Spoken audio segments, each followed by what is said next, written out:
Assalamu alaikum, everyone, and welcome to the God Conscious Self Improvement Masterclass. Whether you found out about this masterclass through Instagram, TikTok, YouTube, I'm just so grateful that you are here. And one thing that I can promise you is I'm going to do my absolute best to make sure that you derive as much value as possible in the next however many minutes that you spend with me. I also very much recommend that you watch the entire thing through because at the end, I am going to be offering something that I think it's gonna be really powerful and life-changing for you guys, but you'll have to stay tuned to find out what that is. So let's get straight into it, inshallah. The God Conscious Self Improvement Masterclass: How to Master Discipline and Reinvent Yourself to Achieve Anything. So I'm going to do a brief introduction to who I am. So my name is Hannah. I, by training, am a physician associate. I practice medicine in the United States. I'm just going to bring my face up. And I also run a coaching and content creation company where I focus on two types of coaching: self improvement coaching and trauma coaching. I established my company in 2021. And honestly, the reason that I established this company was two main reasons. One, I had a really difficult mental health journey where I dealt with over a decade of chronic depression and anxiety that I didn't realize until my early 20s was rooted in trauma. And it was a long journey to figure all of that out, learn the science behind trauma and trauma integration, and how to process trauma so that I could live a normal life again. But then also, all throughout that, I was doing my own self improvement. And as someone who is extremely practical, very methodical, very strategic in how I go about things, I was testing a bunch of different strategies. I was creating my own projects and challenges to do self improvement. What I found was when I was healing from the trauma, it left open this identity gap where I had to figure out what kind of person do I want to be. And that was where the self improvement came in. After doing all of that, I realized that there had to be people like me, and I didn't want them to spend years and years as Muslims trying to figure out what worked and what didn't, possibly getting lost in their deen or moving away from Allah subhanahu wa ta'ala as a result. So I took all that I learned and I packaged it up into content, into systems at work. If you are interested in just free content, then I highly recommend that you follow me on Instagram, TikTok, and subscribe to the YouTube channel where I do long form content that is very engaging and really cool. And honestly, I'm not just saying that. I really do enjoy the topics that I speak about. If you're looking for more actual one on one services, then those are on my website. But we'll talk more about that maybe at the end. So, my coaching philosophy is pretty simple. I believe in cutting out the feel good, time wasting talk and focusing on what I know will serve your journey best with intention, strategy, and impact. When I was going through my journey of self improvement and trauma coaching, there was a lot of time spent in it. It did not serve me to have people who were talking a lot of nonsense or just talking a lot of stuff or telling me things that were just meant to feel good. I wanted strategies. I wanted things I could execute, see how they affected my life, and come back because I'd been living for so long in exhaustion, in constant fight or flight, and I needed something that worked. So if you are that kind of person where you're just sick of consuming content that isn't really helping you, you feel like there's a lot of feel good fluff in the self improvement space, then I'm your girl because I'm really big about the practicality aspect of this. So, why God conscious self improvement? You hear me saying God conscious self improvement, and there's an important distinction. There's a reason why I'm saying God conscious self improvement. Here's what it is: the modern and traditional self improvement world is very focused on the dunya. And there are so many different aspects of the niche of self improvement, whether it's self improvement that's focused on financial advancing, whether it is focused on physical health, mindset shifts, relationships. There's a lot there. And there's a lot of good and there's a lot of garbage. But traditional self improvement, no matter what aspect it is focusing on, has one thing in common. It is focused on this teeny little blip in the timeline of your existence. So here's a little timeline diagram that I created for you guys. You have the very beginning. This is representative of when you're born. This is representative of when you pass away. And that is your life on this earth. And then we have this other timeline that just continues and it goes off the page because it represents eternity, and that is your akhirah.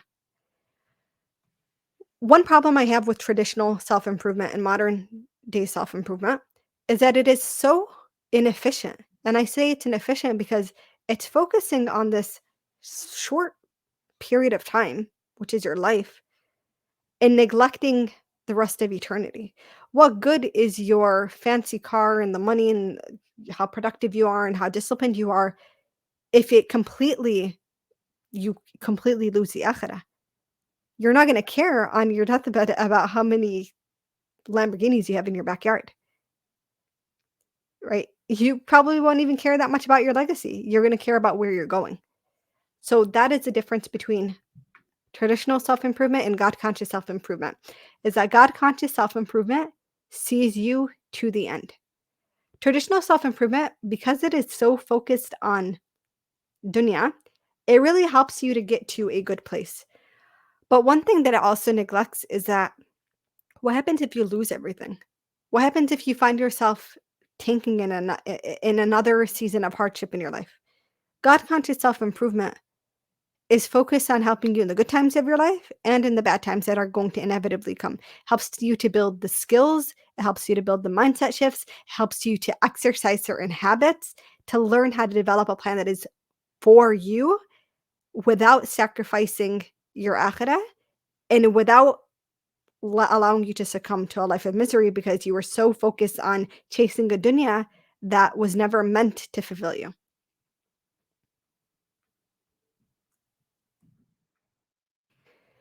All self-improvement starts with the mindset shifts. So that's where we're going to start. Now I want you to really pay attention to these because this is where the crux of the value in this content is. So hear me out.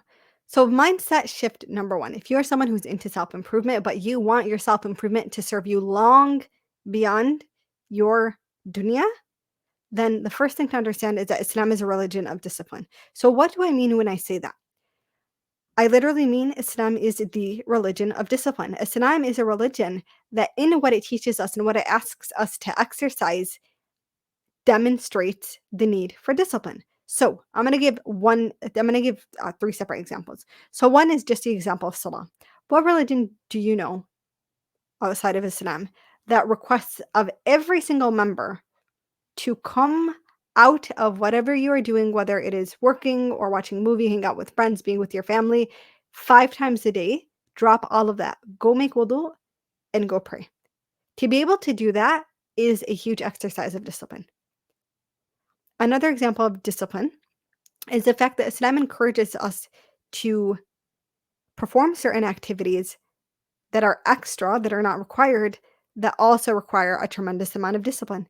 One huge example of that is tahajjud. If you know what tahajjud is, it is the nighttime prayer. It is an extra prayer. The Prophet ﷺ used to pray it very often, where you wake up in the middle of the night before Fajr, with the last third of the night being the best portion of the night to do it in, and you pray to Allah subhanahu wa ta'ala. This is a huge exercise of discipline because you have to leave your warm bed. You have to sometimes wake yourself up out of a very deep sleep and get up to pray. It's hard to do. I've done it and it's very difficult to do, but it is a very high marker of discipline if you are able to do it consistently. Another thing in terms of just general discipline is the fact that Islam asks us to abstain from certain sin. And whether or not you understand why the specific sin, why are men not allowed to wear silk, right? It might be something that doesn't necessarily fully make sense to you because you're like, okay, well, how could silk be harmful? You still discipline yourself enough to stay away from it out of the pleasure of Allah subhanahu wa ta'ala. Islam is the religion of discipline in that it asks us to do things that exercise discipline on a regular basis. Other religions don't really have it to this extent. And there are a lot of activities in terms of discipline that are reserved for their leaders, whether it's a monk or a priest. And Islam is not like that. Number two, the second mindset shift to really think about is the fact that the Quran in and of itself is a self-improvement book. The Quran is a book that holds many profound narratives, right? It is a historical book. It details a lot of the events that happened. It is a biographical book. It tells us about a lot of people, a lot of the prophets we learn about through the Quran. It details the relationship between Allah subhanahu wa ta'ala and the Prophet alayhi salatu wasalam. It is a book of law, right? We learn how to negotiate contracts through the Quran. We learn what to do when someone passes away and how to distribute inheritance. We learn how to perform marriages, which is a contract, through the Quran. But the Quran is also a self-improvement book. And there's one thing that some of the Sahaba would do, which was always a very powerful testament to this, which is as they were learning the Quran, and they would memorize verses, what they would do is they would not start learning the next set of verses until they have implemented the set that they had learned right then and there. And so what ends up happening is that they are watching the Quran transform their lives as they are living it. That is what I mean when I say the Quran is a self-improvement book. The third mindset shift when it comes to God conscious self improvement is that self improvement, real self improvement, is about playing the long game. So, what do I mean by this? When I say self improvement is about playing the long game, it means in order to exercise or to get to the point where you are the reinvented version of yourself, you need to be able to do things over and over and over again, consistently and sustainably, even when you're not motivated, even when you're tired, even when you don't see the point, so that you can accumulate that progress. And then over a long period of time, you find yourself being the reinvented version of yourself. I say this a lot on my socials, my social media, but self-improvement is about stacking wins, especially if you're just starting out on the self-improvement journey. You need to start doing the things and making those little changes so you can build those wins. So what's happening? You're building the wins. You're building your skill set, you're building your confidence, you're showing yourself, hey, you can do these things, you can make these changes. And as a result, moving forward gets easier. So then there might be bigger goals that you want to tackle. Well, you've already showed yourself that you can do these smaller things. So now you can move towards those bigger goals without feeling overwhelmed. So that is self improvement mindset shifts that you need to have. Why do most people fail at discipline? This is something I'm extremely passionate about. Why do most people fail at self improvement and discipline? There are a lot of people that have desire, right? They have a desire. They want to be better. They say they want to be better. I want to be healthier. I want to be wealthier. I want to have a better relationship with Allah. I want to have a better relationship with my family, whatever the goal in their mind is, right? And I'm not shaming any goals because Islam, as a Muslim, we are the khulafa of the earth. We are the ones that, we exist here to make the earth better. And sometimes that means through material gain. Material gain and live in dunya, attaining dunya is not a bad thing. This is another mindset shift we need to have as Muslims. It's not a bad thing, but when we do it for the sake of dunya and for not for the sake of Allah, then that becomes a bad thing. We need to be able to ensure that our material gain or whatever it is that we're working for in the dunya is with Allah at the center of it. Because otherwise shaitan is going to mess with you. You're going to lose it. You're going to find yourself walking away from deen, and then you are going to just be one of those people who end up in this situation again, where you have worked to build your dunya in your life and you sacrifice the akhirah in its week. Most people fail at self-improvement and discipline because of one simple thing. When you start off with a goal and you're ready to do self-improvement, right? Everybody has desires. Everybody wants something. You get motivated, you're like, I'm ready to do it, right? And you set your goal and you set your plan and you start exercising that plan. But a weekend, maybe a few days in for some people, you stop. Why? You failed because you built your plan off of the motivated version of you and not the unmotivated version of you. What do I mean when I say that?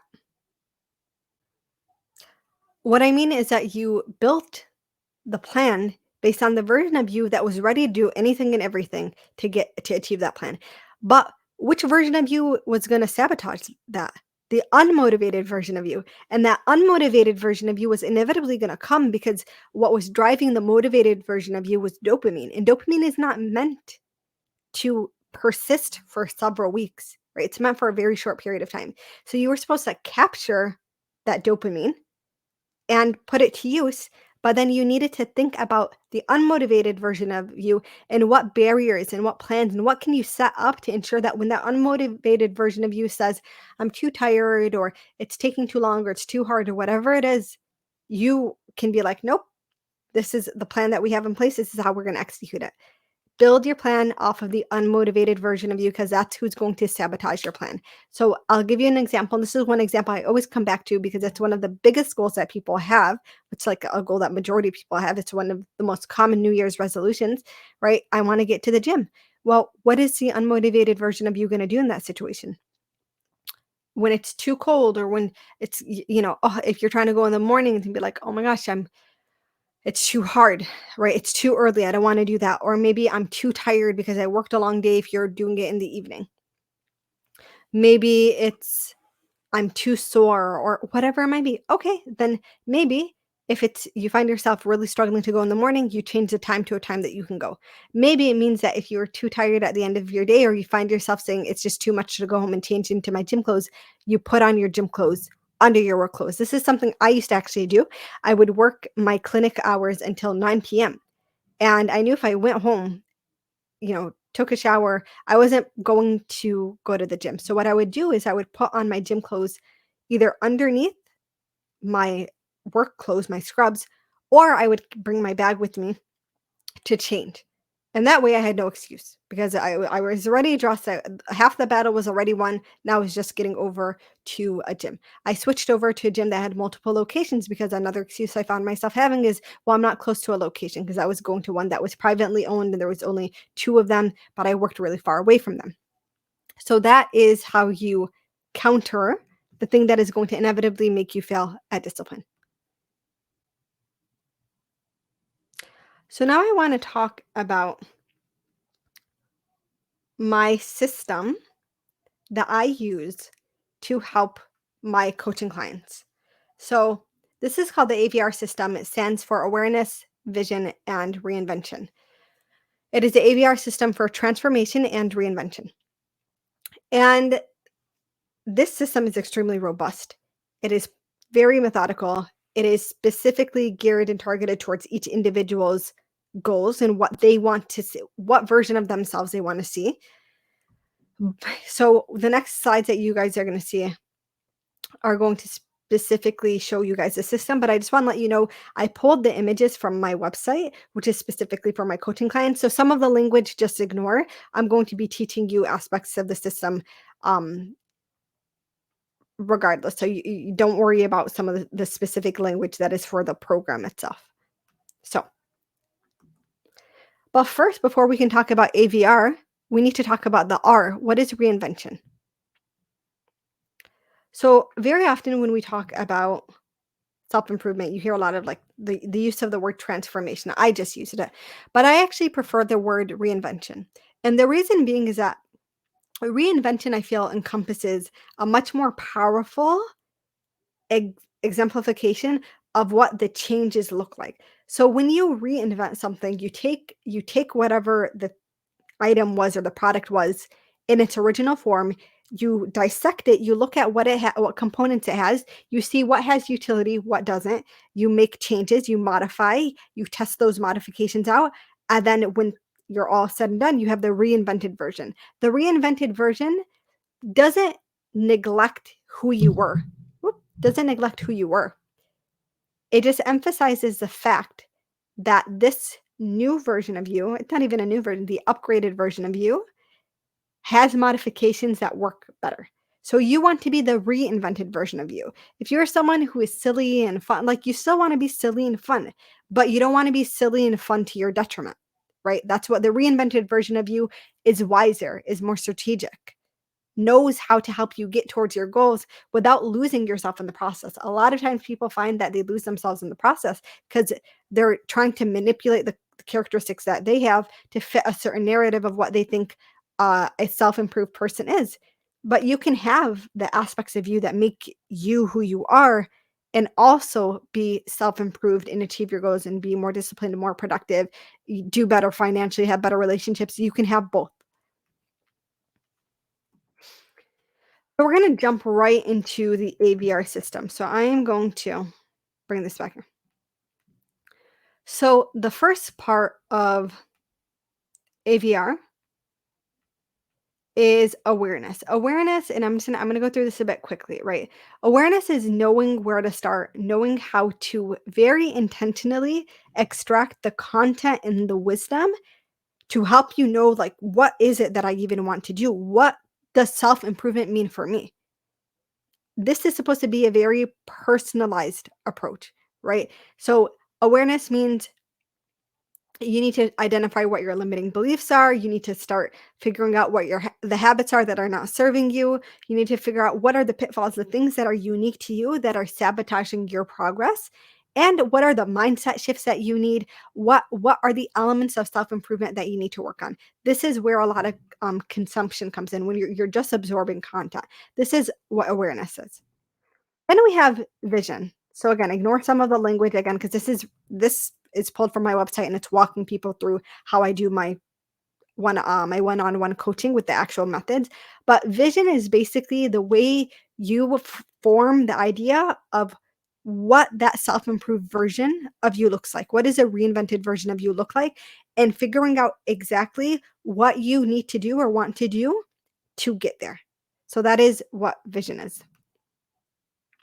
Then you have reinvention, which is my favorite stage. This is when you start to apply that plan. This is when you start to actually put that plan into action. You see what sticks, what doesn't. You're modifying, you're figuring out, you're stacking the wins, you're figuring out what makes you feel good, but also where you're falling short. You're navigating the part of you that's trying to sabotage you.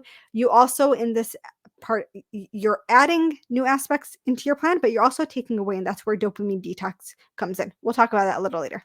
This I call your metamorphosis. My program, actually, my self improvement coaching program, is the metamorphosis package.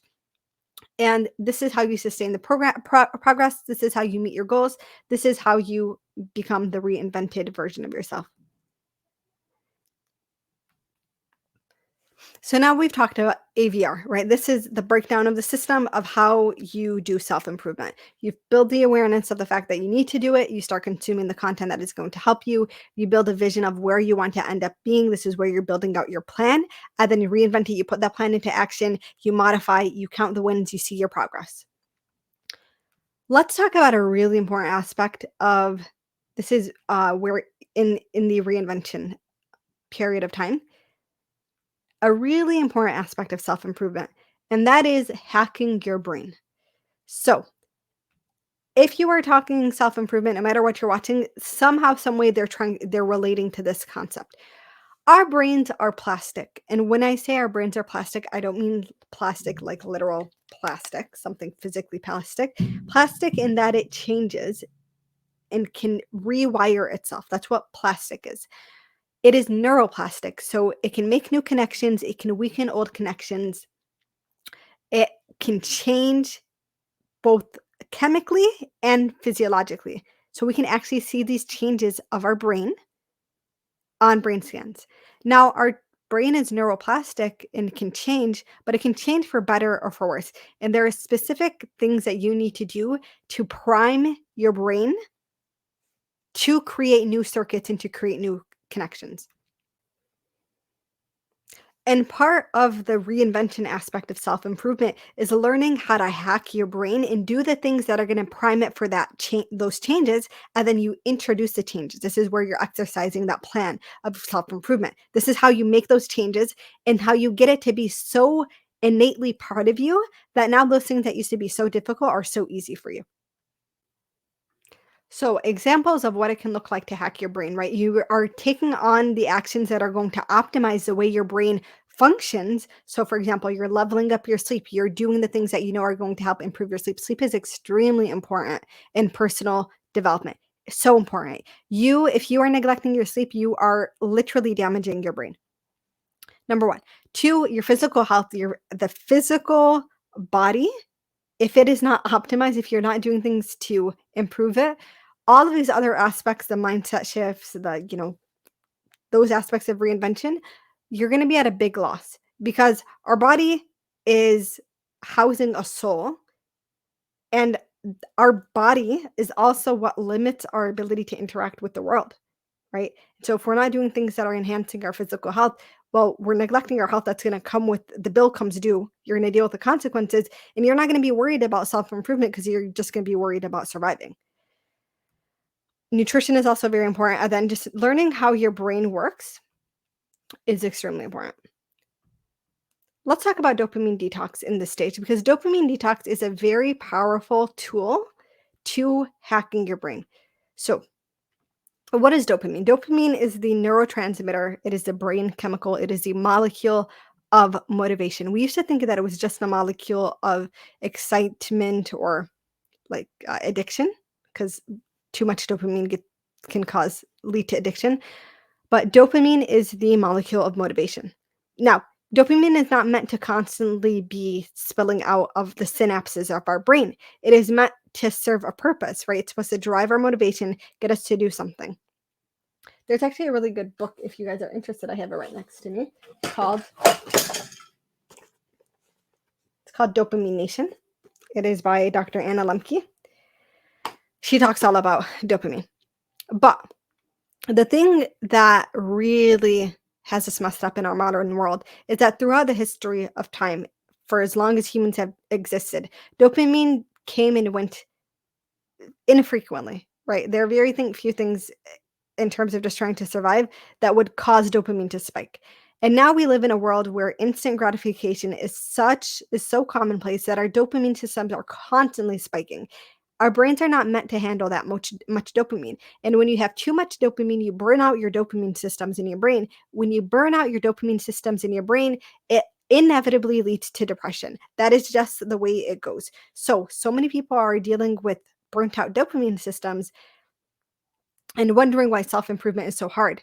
Well, you need to get your dopamine systems back online. You need to get them functioning optimally. How do you do that? Through something called a dopamine detox. Dopamine detox is essentially a system of specific strategic deprivation where you are pulling away the things that have been causing your dopamine spikes for minimum 30 days. And then you're allowing your brain to get used to a life without it. So then your dopamine systems will reset. And then that loss of motivation that you got because you burned out your dopamine system, that motivation should come back. That is a huge way of hacking your brain. And we talked about hacking your brain, but Allah subhanahu wa ta'ala created the brain and He also created our soul. So doesn't it make sense that you work on the soul as well? Because the brain is the seat of life. It is the seat of life in this dunya, right? If someone is brain dead, yes, they might still have their soul, but it's not really life anymore. They're not really living, speaking, connecting with someone. So you have that. But then the soul is the seat of life in the akhirah. So if our brain goes away in the dunya and we never worked on our soul, well, we're essentially jailing our soul and we're putting our akhirah at risk again.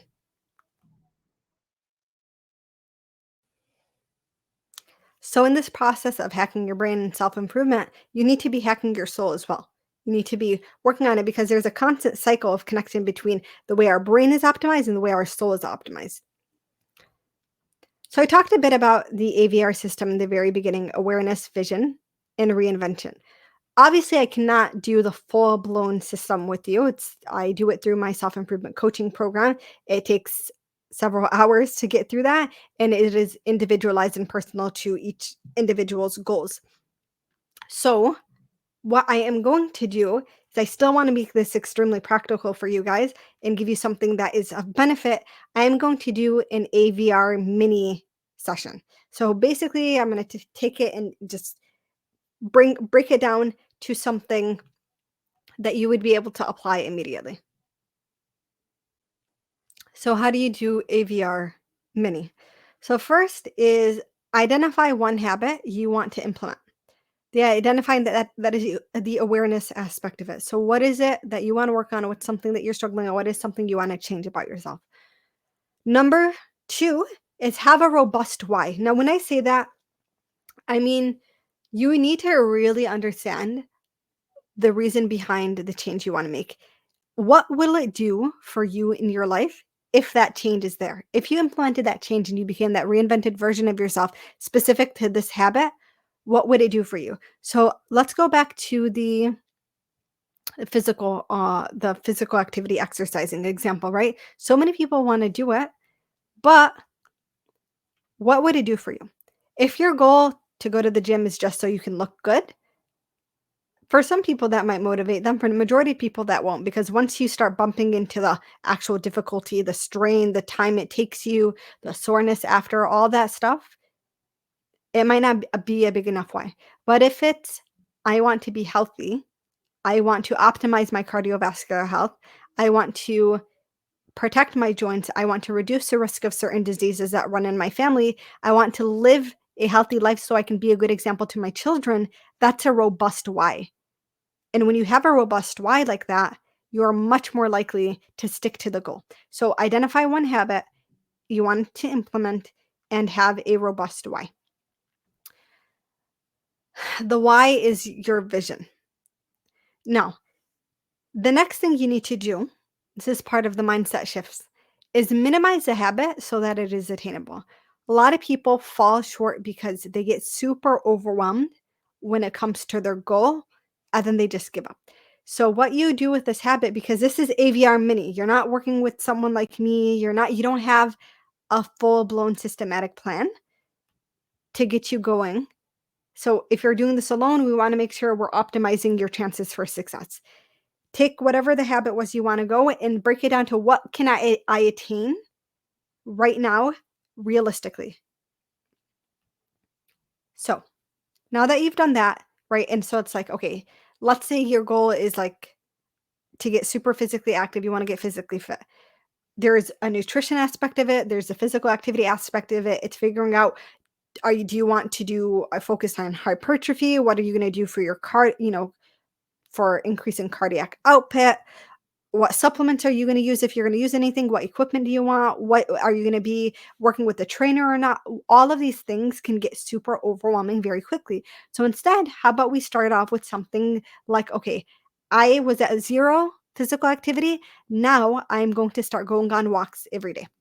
It might be as simple as that. Or maybe you wanna go a little further and you're like, I am going to, I'm gonna sign up for a gym. I'm gonna go to the gym 4 times a week, and I'm gonna follow a um, workout video series that I found online. So you've minimized the habit now that it's attainable, so you can actually achieve the goal. And this is part of brain hacking. The point here is that I want you to achieve the goal, so you show your brain that you can achieve the goal, and you're more likely to continue with the next step. But you minimize the habit, and then you repeat the habit daily for 30 days straight. And there are certain habits, maybe it's 4 times a week, based on the nature of the habit, then you do it 4 times a week, but you're sustaining it for 30 days straight.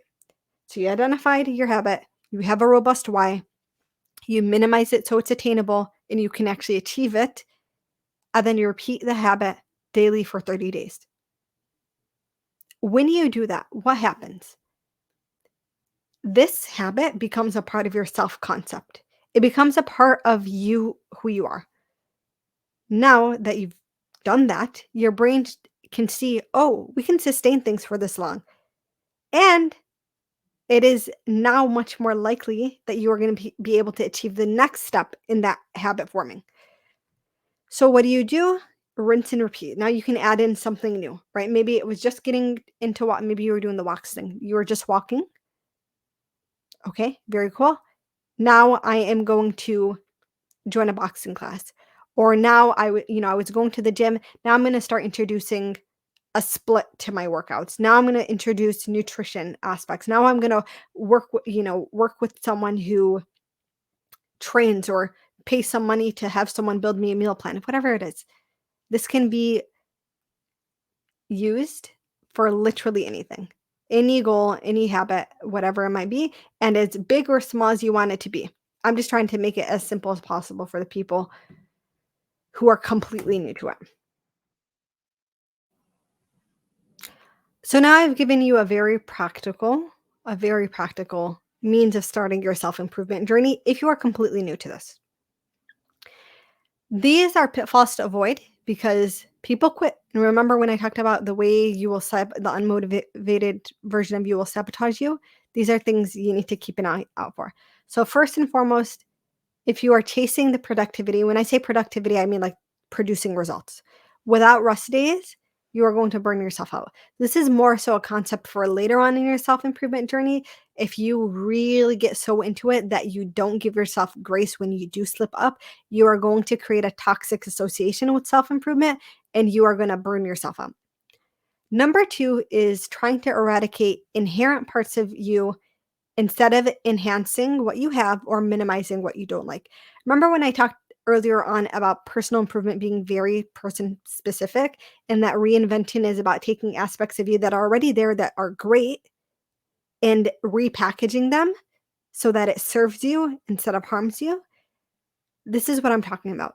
Stop trying to be a new version with qualities that you've never exemplified or had before, and think about what you already are really good at and work on those, and think about what it is you struggle with and focus on minimizing. It becomes less overwhelming when you do that and sustainable. And again, the changes are cumulative. So you'll see them over a long period of time. Use your special advantages. Again, this is just focusing on what you can enhance that you have. And the last point is don't get sucked into toxic overwork culture. A lot of self improvement is so focused on do it when you're tired, do it when it's hard, do it right. But like to a point that there's a shaming that you should be ashamed of yourself if you're not able to do it. Our Dean isn't like that. Our Dean doesn't promote self flagellation in that way. So yes, do it when it's hard. Push yourself, figure out the ways that you can build those barriers we talked about for the unmotivated version of you that's going to sabotage you. But also don't get sucked up into toxic productivity because you are going to burn yourself out and you are going to find that the things that you once loved and hoped for feel like they're ruling your life. You lose your sense of identity. Okay. Oops. So, one thing that's super important in your journey of self improvement and a big part of the awareness step of the AVR system is conscious consumption. Now, I'll say this very clearly. It doesn't matter to me if you're following me or you're following other God conscious self improvement gurus. I don't know exactly who they are to be able to suggest, but conscious consumption means that you are consuming content, whether it's social media, YouTube, you're reading, that is going to serve you in your journey. We're so we are a society of people who consume very recklessly, not realizing that all of that we're consuming is affecting our brain, it's affecting our self-concept, it's affecting our motivation, it's affecting our perception of the world. Consume consciously.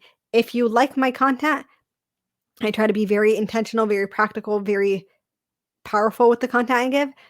My biggest piece of advice to you is join my 2 minute newsletter. There will be a link or a button below this video where you can get free content and exclusive offers. There are certain things that only people in my newsletter get. There are certain discount codes that they get. There's certain special webinars that they only get that are free that they get access to. First and foremost, ebooks that they only get access to for free. All of those things are only there for people who are in my newsletter as a thank you for committing to my content. So if you'd like to be a part of that community, the link is below. Now, if this presentation was helpful to you and you want to work with me, that is also linked below. The entire breakdown of my system, the pricing. I'm very big about price transparency. The pricing is there. All the information is there. You have the opportunity to book a discovery call with me as well, which is a no pressure discovery call where I can just answer your questions, see if the program is a good fit for you for the self-improvement coaching. If you're someone who's not interested in self-improvement coaching, but is in need of trauma coaching, go ahead and check that out as well. All information is there, including pricing. Now, I told you guys at the very beginning, if you stick around, there's going to be a special offer for you. And I am standing by that because I don't break my promises. Now, I want to be very clear. I get paid pretty well for what I do. I've taken a lot of personal experience, a lot of expertise, a lot of research, a lot of data, and I package that into systems that are extremely detailed, very powerful. I get paid to give workshops, I get paid to public speak. I'm invited on podcasts. It's alhamdulillah, it's the things that I'm able to offer are very high value for people. I have decided that I want to provide an example of what coaching could look like to people so that they can see the benefit of it. And easily, if I was to charge for this product, I would be able to charge easily $300 for just about less than an hour of content. Very easily. There are organizations that would pay me that and even more to present it to you. But I am offering it to you guys, not for 300, not for 215, not for 200, not even for $100. I want to give you guys 5 sessions of free mini coaching. Yes, absolutely free. All you have to do if you are interested is click the link below. It'll take you directly over to those sessions. This is where we're going to deep dive into even more details on the AVR system that you can use to help launch you into your self-improvement journey, or if you're already on your self-improvement journey, to enhance it and help you get closer to that reinvented version of yourself. I hope that this is going to be of tremendous benefit to you guys. So there you have it, 5 days of Metamorphosis, your free mini coaching series, $300 value, without a doubt, available to you for absolutely free. Again, click the link below. But for real, join the newsletter if you're interested in this content. The first email you will get is a free ebook. You'll get 2 free ebooks of mine, my healing trauma ebook and my self-improvement ebook. Those 2 ebooks easily, very easily, are a $19.99, $20 each value, but you get them for absolutely free if you join the newsletter. And if you are interested in following me on socials, those are my socials. I am on TikTok, I am on Instagram, and I do have a YouTube channel that has been growing slowly but surely. So please be a supporter of that. Thank you guys so much. I hope to see you guys in the next 5 mini sessions. Assalamu alaikum wa rahmatullahi wa barakatuh.